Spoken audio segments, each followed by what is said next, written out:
우리가 5월 한 달 함께 살펴본 이 룻기라는 책을 관통하는 키워드를 하나 꼽으라면 그 단어는 바로 헤세드라는 단어를 꼽을 수 있겠습니다.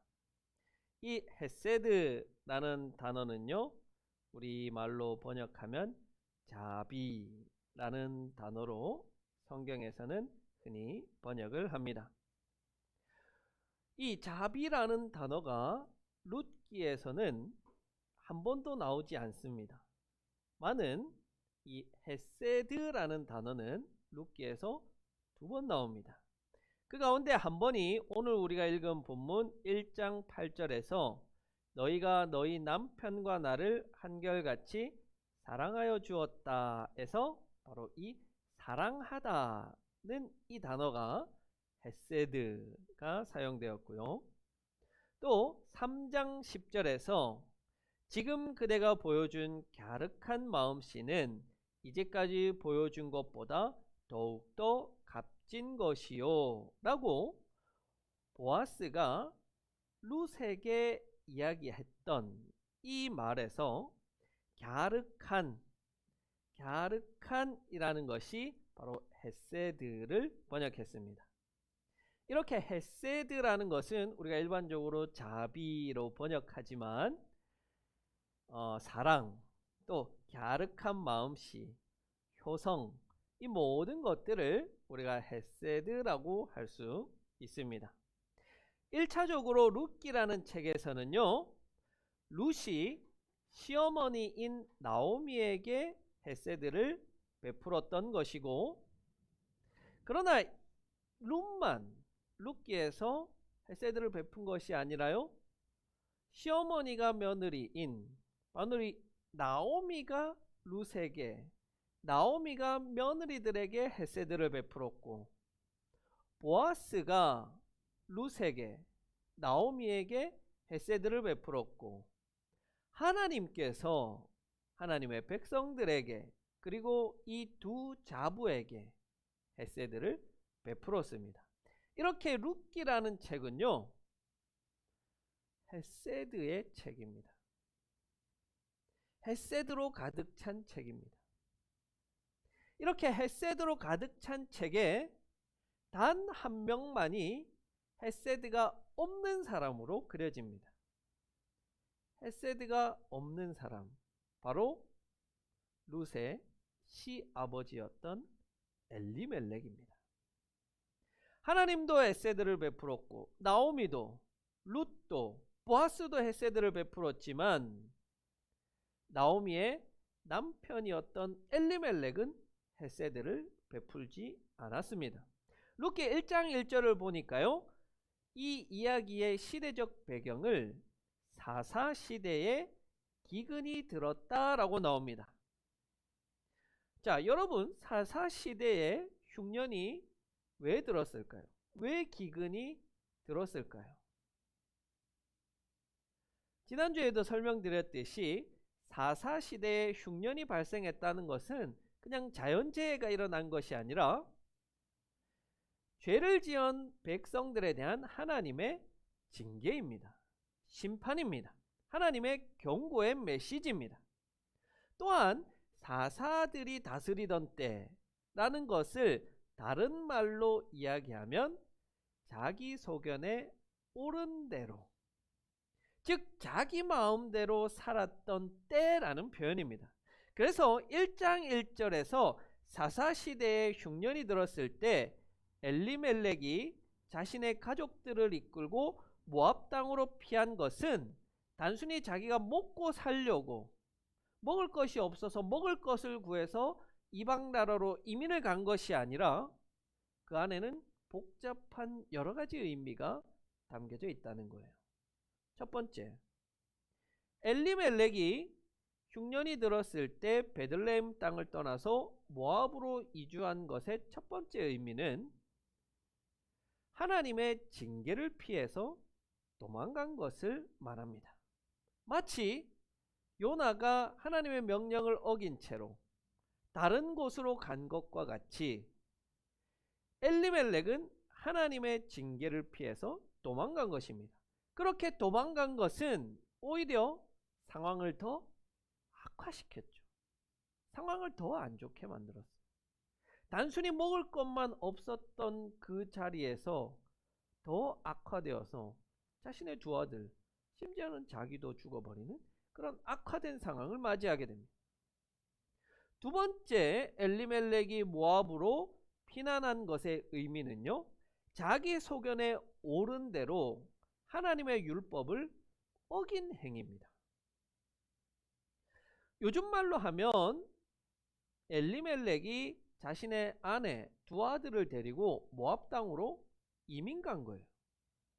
여러분, 우리가 요즘 시대에 이민 갈 때 어떻게 갑니까? 우리가 가지고 있는 아파트, 자동차는 다 그대로 두고 그냥 몸만 이민 가요? 다른 나라 가서 사는 게 아니잖아요. 아파트도 팔고 자동차도 팔고 다 팔아서 돈을 마련한 다음에 이민을 가게 마련입니다. 지금 그렇게 하는 것이 우리가 잘못하는 거예요? 아니잖아요. 그렇죠? 전혀 아니에요. 누구든지 이민을 갈 수 있어요. 그것은 결코 잘못된 것은 아니지만 이 당시에 하나님이 주신 율법에 따르면 그렇게 해서는 안 되었던 거예요. 왜 안 되냐면 1차적으로 땅이라는 것은 누구의 것이냐면 하나님의 것입니다. 그래서 땅은 영구히 팔 수가 없어요. 저 땅을 잡아서 돈을 좀 빌릴 수는 있지만 내가 가진 땅이라고 해서 이것을 영원히 넘길 수는 없는 거예요. 율법에 그렇게 정해놨어요. 그러나 엘리멜렉은 그 율법을 따르지 않고 자기 소견에 옳은 대로 땅도 팔아버리고 집도 팔아버리고 모압 땅으로 이민을 간 겁니다. 세 번째가 중요한데요. 이웃에 대한 헤세드를 엘리멜렉은 실천하지 않았던 겁니다. 아니요. 이웃에 대한 헤세드를 실천하는 것이 싫어서 모압 땅으로 이민을 갔던 겁니다. 몇몇 신학자들은요, 이 엘리멜렉이라는 사람도 보아스와 같이 부자였을 것이라고 생각합니다. 추측해 봅니다. 율법의 정신에 따르면요, 흉년이 들었을 때 부자와 가난한 사람들 가운데 누가 더 많이 굶을까요? 가난한 사람이 당연히 더 많이 굶겠죠? 그러면 율법에서는 부한 자가 가난한 자를 돕도록 하고 있습니다. 그래서 부자는 흉년이 들었을 때 자신의 가진 것을 나누어 줘야 합니다. 베풀어야 하는 거예요. 헤세드를 실천할 의무가 있는 겁니다. 그러나 그것을 실천하지 않고 내가 너에게 나누어 주는 것이 아까우니까 내 것 다 팔아버리고 나의 재산으로 만들어서 모압 땅으로 도망가 버린 겁니다. 자, 그렇게 헤세드를 실천하지 않고 도망쳐버린, 이민 가버린 모압 땅에서 행복했으면 다행인데 그렇게 도망간 모압 땅은 말 그대로 지옥이었습니다. 죽음만 있었던 거예요. 엘리멜렉 자신도 죽고 두 아들도 죽고 다 죽어버렸습니다. 살기 위해서 갔는데 죽음만 있었던 거예요. 여러분, 이것은 무엇을 이야기하냐면요, 헤세드가 없는 세상은 죽음의 세상, 생명 죽임의 세상이라는 말이에요.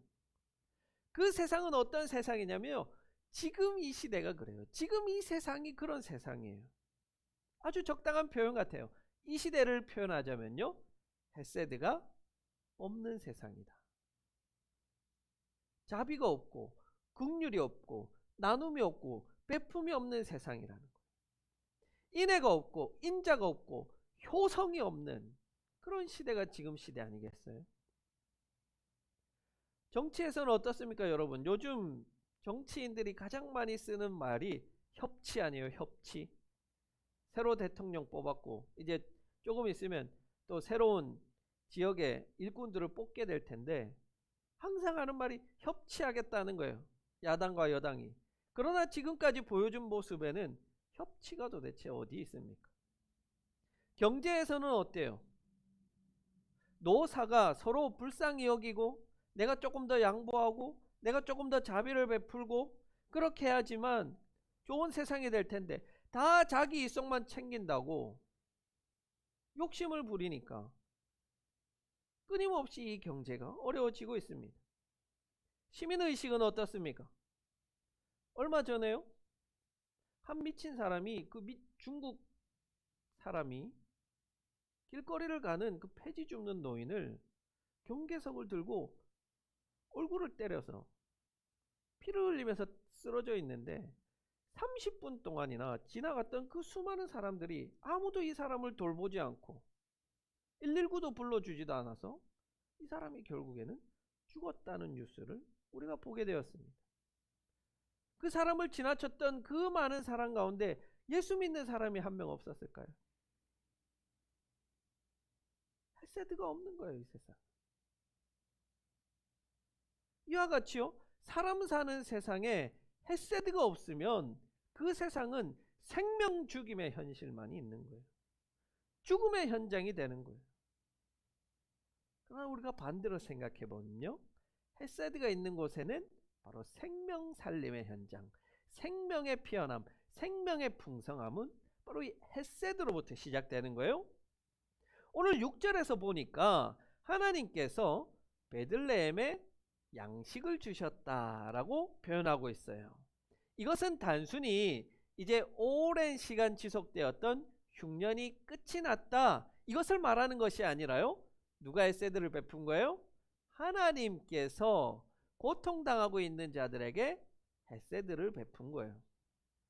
인간이 죄를 범하였고 그 죄에 합당한 징계를 받으려면 한평생 끝도 없이 받아야 되죠.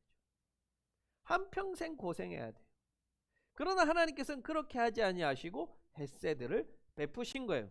계속해서 고통당하도록 두지 아니하시고 구원하시고 은혜를 베푸시는 하나님의 헤세드로 인하여서 이 세 명의 자부, 이 자부가 살아갈 수 있게 되었고 베들레헴에 있던 그 수많은 사람들이 살아갈 수 있게 되었습니다. 생명을 얻은 거예요. 나오미가 두 며느리에게 헤세드를 베풉니다. 어떻게 해요? 너의 친정으로 돌아가라는 거예요. 내 아들이 이제 없어졌으니, 죽어버렸으니 친정으로 돌아가라는 겁니다. 다시 재혼하라는 거예요. 여러분, 나오미에게 그러면 무엇이 남아 있습니까? 아무것도 없잖아요. 아무것도 없어요. 나오미에게는 그저 이 두 며느리밖에 없는데 이 두 며느리마저 떠나버리면 이 60살 70살 먹은 여자 노인네가 뭐 하며 먹고 살 수 있겠습니까? 이 노인이 뭘 할 수 있겠어요? 자기는 도저히 살아갈 방법이 없지만 이 두 며느리가 떠나버리면, 그럼에도 불구하고 며느리들의 앞날을 위해서, 며느리들의 생을 위해서 기꺼이 며느리들에게 헤세드를 베푼 거잖아요. 그러니까 이 며느리인 룻이 다시 시어머니인 나오미에게 헤세드를 베풀죠. 그래서 나오미가 살 수 있었던 거죠. 그래서 나오미가 생명을 얻은 거예요. 이 두 자부가 베들레헴으로 돌아옵니다. 이스라엘과 모압은 원수지간입니다. 한순간도 좋았던 때가 없어요. 그런데 모압 여인이 이스라엘 땅에 와서 산다? 이것은 굉장히 어려운 일이 예상되지 않습니까? 이 여인이 무엇을 할 수 있겠습니까? 어디에 가서 빌어먹고 살 수 있겠습니까?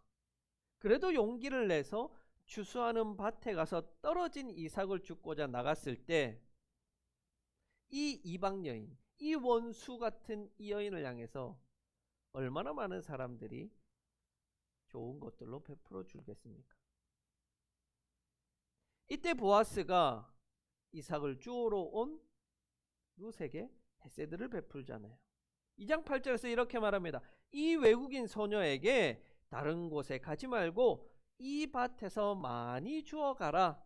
헤세드를 베푼 거예요. 그것으로 룻과 나오미가 먹을 양식을 가지게 되었고 생명을 지속시켜 나갈 수가 있었던 겁니다. 생명이 피어난 거예요. 가장 큰 헤세드는 예수님께서 우리에게 베푸신 헤세드 아니겠어요? 예수님은 자기의 살과 피를 우리에게 나누어 주셨습니다. 자비를 베푼 거예요. 예수님의 살과 피를 먹을 자격이 우리가 있습니까? 없습니다. 그렇지만 예수님은 예수님의 자비로 우리에게 자신의 살과 피를 나누어 주셨고, 그것을 우리가 먹고 마시면 무엇을 얻게 됩니까? 영생을 얻게 되는 거예요. 생명을 얻게 되는 거예요. 그래서요, 헤세드라는 것은 뭐냐면, 헤세드는 생명이라는 말이에요. 헤세드가 있는 곳에는 생명이 피어나고, 헤세드의 다른 말은 생명이라고 할 수 있는 겁니다. 이렇게 헤세드를 베풀지 않은 그 인생 때문에 온 가족 구성원에게 죽음이 찾아왔습니다. 생명 죽임의 현실이 다가왔습니다. 그러나 서로가 서로에게 베푸는 헤세드로 인하여서 생명이 피어나고 새로운 생명들이 시작되는 것을 룻기라는 책을 통해서 우리는 보게 되는 겁니다. 룻과 나오미가 겪은 생명 죽임의 현실은 여전히 우리의 삶 가운데 이 세상 속에 계속되고 있습니다. 여러분, 우리의 삶 가운데 얼마나 많은 생명 죽임의 현실이 나타나고 경험되어지고 있습니까? 사람의 생명보다 돈을 더 우선시하는 세상, 타인의 생명을 돌보기보다 내 삶을 살아가기 위해 노력하는 세상, 헤세드를 찾아보기 너무 힘든 세상, 헤세드를 우리 삶 속에서 발견하기가 너무 어려워요. 아니요, 오히려 사라진 이 헤세드 때문에 이 세상은 그렇게 생명 죽임의 현실을 맞이하고 있는 것인지 모르겠습니다. 이 세상이 이렇게 지옥과 같은 사회로 변한 것은 우리의 삶 속에서 만나는 그 죽어가는 생명들에 대한 헤세드, 인애, 친절, 사랑, 효성, 효심, 공경, 그것이 사라져 버렸기 때문 아닙니까? 우리가 이제 그것들을 회복해 나가야 합니다. 예수 그리스도로부터 생명을 부여받은, 영생을 부여받은 우리가 다른 이들에게도 생명을 전하고자 할 때 무엇을 할 수 있겠습니까? 그것은 바로 헤세드를 베푸는 겁니다. 여러분, 우리가 헤세드를 베풀 때요, 중요한 것은 다른 먼 곳에 있는 어느 날 길 가다 갑자기 마주친 누군가에게 우리의 헤세드를 베푸는 것이 아니라는 말이에요. 룻기에서 그러는 것처럼 며느리가 시어머니에게, 시어머니가 며느리에게, 자녀가 부모에게, 부모가 자녀에게, 그리고 우리가 일상 중에 만나는 그 사람들에게, 친구들에게 베푸는 그 헤세드가 생명을 가져다 주는 기제가 될 수 있는 겁니다. 하나님은 그렇게 우리를요, 그런 생명 죽임의 현실을 헤세드를 베풀어서 생명 살림의 현실로, 생명의 풍성함을 만들어가는 현실로 만들어가라고 우리를 부르셨습니다. 룻을 부르셨고, 보아스를 부르셨고, 나오미를 부르셨습니다. 바로 이런 부르심을 통하여서 생명이 피어나고 마침내 그 생명이 이어지고 이어져서 예수 그리스도에게로 이어지게 되는 겁니다. 우리도 부르십니다. 생명을 살리고 가정과 학교와 교회를 생명 살림의 현장으로, 생명의 풍성함의 현장으로 만들어 가라고 우리를 부르셨습니다. 헤세드, 하나님의 인애, 하나님의 자비를 베푸는 하나님의 자녀들 되시기를 바랍니다.